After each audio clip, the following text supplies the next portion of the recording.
What's up, y'all? Hey, I was just thinking to myself how far me and my daughter have come with our relationship over the years. I've been very transparent on our mother-daughter healing journey. We did a podcast for probably about a month, maybe 2 months at the most. A lot of those videos are on my YouTube channel at Sharina Walters. And you might be able to catch a few on Facebook as well. And I think I uploaded the same videos on Instagram, just a few clips. And I was like, dang, Sharina, over this 8-year journey, what do you feel has caused our relationship to get a lot closer? Well, I have to say that I gave a chance or a try at being vulnerable. I remember my sister, Tina, Lisa Armstrong, Dr. Lisa Armstrong you probably just find out Lisa Armstrong on Facebook, but she was like, Sharina, you don't have to be vulnerable with her. I'm like, what you mean? I'm like, being vulnerable with a child? At this point, she would have been about 18 years old. I grew up, never really knowing, adults' business because we was told, stay in a child's place. Don't be in grown people business. But I realized at some point, once your child matures, even through their, I would say, adolescent phase of probably being in the teenage years versus when they were 5, 6, 7, as time go on, you can start having more and more transparent conversations with them. I didn't do it prior to 18, but after 18, I started being more vulnerable, opening up more and more with her about the challenges that I had in my relationships, my romantic relationships from the time that I was like 17 to, currently. And I found out being more vulnerable with her about my relationships and the struggles that I faced during those relationships. It was so funny, me and her have similar struggles, and it was so mind-blowing. It was so comforting to know that I was able to guide her, help her with her journey. Not that, hey, do this, telling her what to do, but by me being vulnerable and sharing my struggles, she was able to identify areas where she can do better, right? Areas where she can do better by not necessarily dealing with things that I allowed for as long as I allowed. And also just about life in general. I mean, we talk about family, her understanding family members who she's never met before. I didn't realize that I hadn't had discussions about, grandparents, uncles, aunties, cousins. And so now she's kind of going through this, this phase of, identifying who people are and, what challenges that they dealt with mentally, spiritually, physically, or whatever it might be.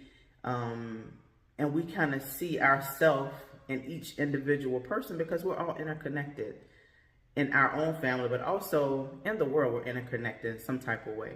I believe. That's just my belief. And I just wanted to share that because changing your mindset on how you see things can really help you in your life to be the best you that you possibly can be. And also you're reaching back to help someone else, which then helps someone else. Because as I'm helping her, she's helping others. And she's becoming stronger, wiser. And I'm so proud of her. I really am. I'm so proud of her. I remember conversations that I would have with family members, friends, my sister, and she or they might be like, well, why won't I would say this, I would say that to her. You can't let her do that. You should tell her. No, because that was me. That was me at 19, 18, 20.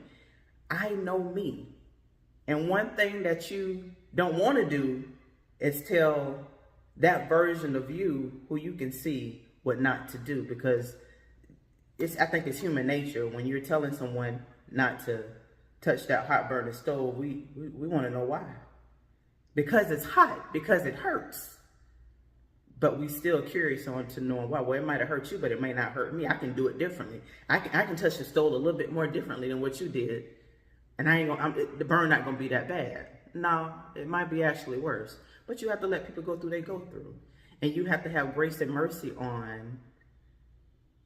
To me, I have a lot of grace, mercy on a lot of things I see that my daughter might have, challenges with. Because she's grown, she's only 25. And she also had a lot of patience and grace and mercy with her mother. And so I just returned the favor. When I'm thinking about, you know what, I should say something. Just recently, I still struggle with certain things that I want to say because you go in protection mode. You go into, I don't want her to be hurt. Let me tell her this now. And sometimes I overshare and overload sometimes. I'm not as bad as I used to be because she straight up told me one day, hey, Mom. I was like, yeah. She said, if I don't ask you for your opinion, can you not give it to me? I said, oh. And we were at a point in our relationship where it wasn't, don't you ever say that to me. We was past that point because she just speaking her mind. She didn't do anything disrespectful. It wasn't disrespectful. It wasn't like she yelled or she cursed at me. She just asked for her own boundaries because it was stressing her out that I was putting my way of thinking onto her and how she should do things. We need to let our kids live their own life. Our adult children live their own life. Yes, we can guide them, give them some opinion. Hey, you that road doesn't continue right there. You might want to, go around, take a U-turn because you're going to fall off the cliff. Like literally there's a road around the corner that doesn't continue and there is like no warning sign. It is the craziest thing, but that is really symbolic to life. Sometimes we just don't know that there is danger on the other side of that road, on that journey.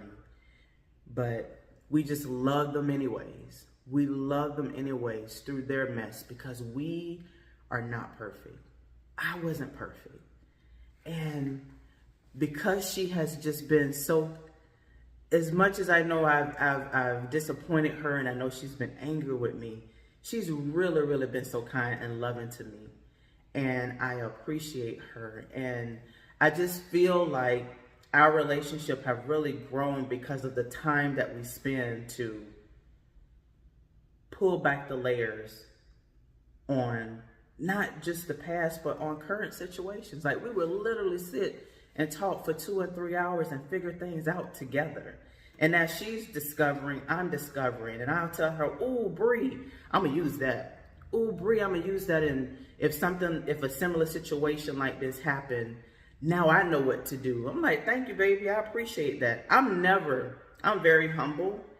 And I can learn from a toddler. I can learn from a baby. I'm never too grown to where I can't learn from someone younger than me. I think we all should be that way because you could be missing out on your blessing. And so I'm always open to learning from the youth, to learning from my conversations with my daughter.